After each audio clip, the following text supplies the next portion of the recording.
الحمد لله رب العالمين والصلاة والسلام على خاتم الأنبياء والمرسلين سيدنا محمد وعلى آله وصحبه أجمعين وخلفاء الراشدين ومن تبعهم بإحسان.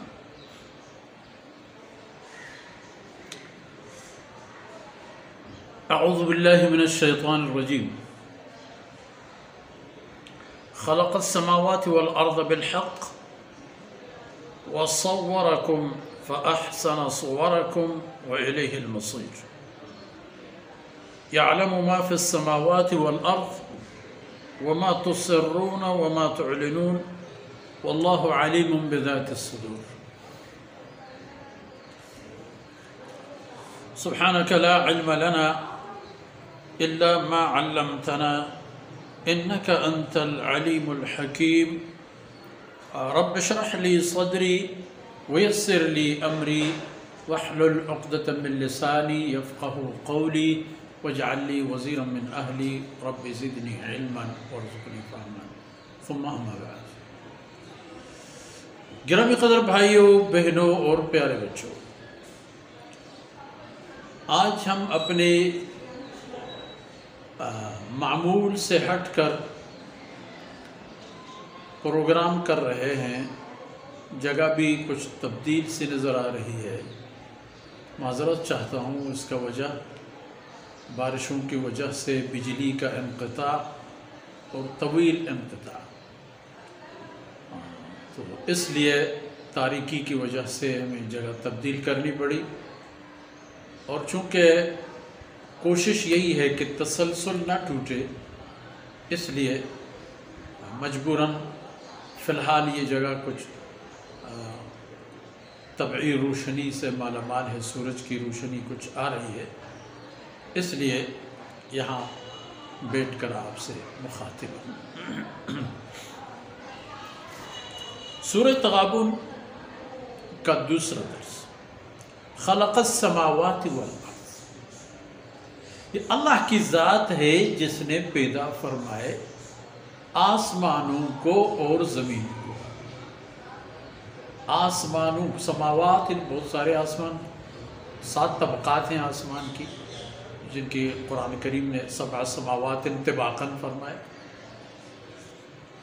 والارض، اور بظاہر تو زمین ایک ہے، اور یہ بھی فرمایا گیا ومن الارض مثلہ، زمین کے بھی 7 طبقات ہیں. لیکن ہو سکتا ہے کہ زمین کے 7 طبقات آپس میں ملے ہوئے اور آسمان کے ایک طبقے سے دوسرے طبقے تک فاصلہ ہو. چونکہ وہ فی الارض قطع متجاورات بھی فرمان الہی ہے کہ زمین کے قطعات ہیں جو ملے ہوئے ہیں مگر الگ ہو کر بھی ملے ہوئے ہیں.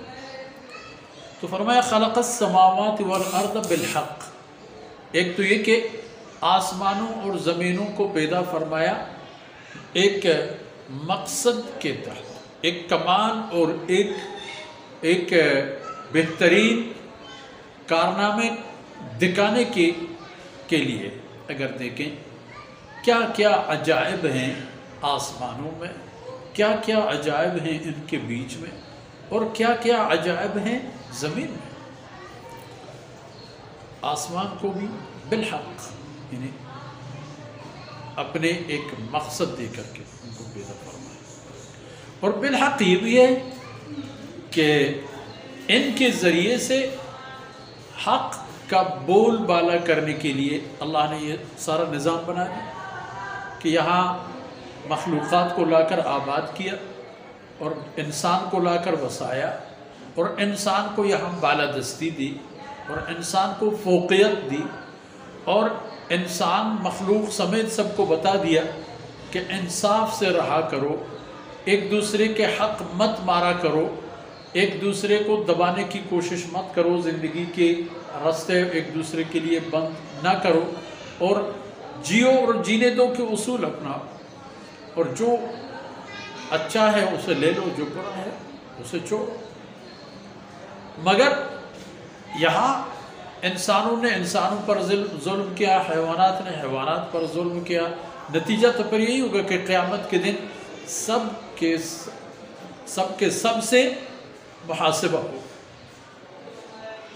حیوانات سے بھی حساب و کتاب لیا جائے گا اور انسانوں سے بھی حساب و کتاب لیا جائے گا. ایک فرق یہ ہوگا کہ قیامت کی دائمی نعمتیں اور دائمی زحمتیں صرف انسانوں کے لیے ہوں گے اور حیوانات کے لیے یہ ہوگا کہ ان سے حساب و کتاب لے جانے کے بعد ان کو نیست و نابود کر دیا جائے گا.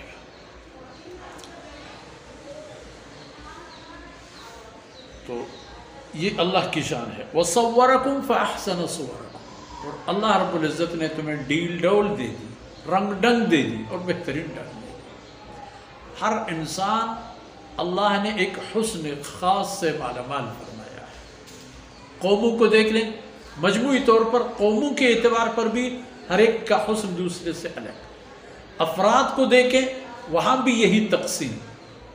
کسی کے بول چال اچھی، کسی کے کان اچھے، کسی کے آنکھیں اچھی، کسی کے دانت اچھے، کسی کے چمڑے کی رنگت، کسی کی کچھ. حسن کو یہاں بھی تقسیم کر دیا گیا ہے تاکہ سب کے سب حسین نظر آ جائے، سب کے سب دلکش نظر آ جائے. واللہ وإلیہ المصیر فأحسن صورکم وإلیہ المصیر. اور یہ بات جان لو کہ واپسی اس ذات کی طرف، اسی کی طرف واپس کر دیے جاؤ گے، اسی کی طرف لوٹنا ہے، لوٹانا ہے. رستہ سارے کے سارے اسی کی طرف جا رہے ہیں. اس لیے تو پھر بہتر یہی ہے کہ جو مقصد زندگی دے دیے گئے ہیں ان مقاصد کے پیچھے عمل کرو، انہیں حاصل کرو اور رستے گم نہ کرو. جو رستے قرآن اور سنت کی صورت میں دکھا دیے گئے ہیں، جن کی رہنمائی ہو چکی ہے، انہیں رستوں پر چلتے رہو تاکہ منزل مقصود پر پہنچ جاؤ. اور آج کی ان باتوں کے ساتھ ہی اختتام پذیر ہوتی ہے. اللہ رب العزت کوتاہیوں سے درگزر فرمائے اور جو کچھ عرض کیا گیا میرے اور آپ کے نیکیوں میں حساب ہو جائے. وصلی اللہ علی نبینا محمد وعلی آلہ وصحبہ